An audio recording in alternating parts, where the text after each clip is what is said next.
చేయకూడదు. అసలు చాలామందికి తెలియక ఒక తప్పు చేస్తూ ఉంటారు.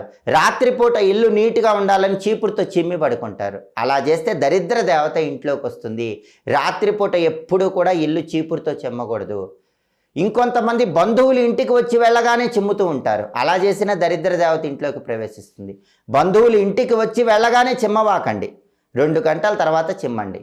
అలాగే ఇంటి లోపల ఒక చీపురు ఉపయోగించాలి, ఇంటి బయట ఇంకొక చీపురు ఉపయోగించాలి.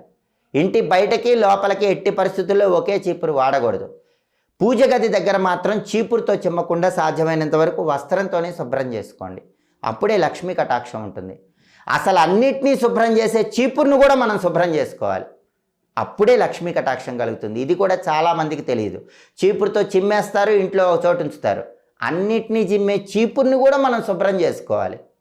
చీపురుని నీళ్లతో కడిగి చక్కగా ఆరబెట్టుకోవాలి. ఎప్పుడో తెలుసా? దానికి ఒక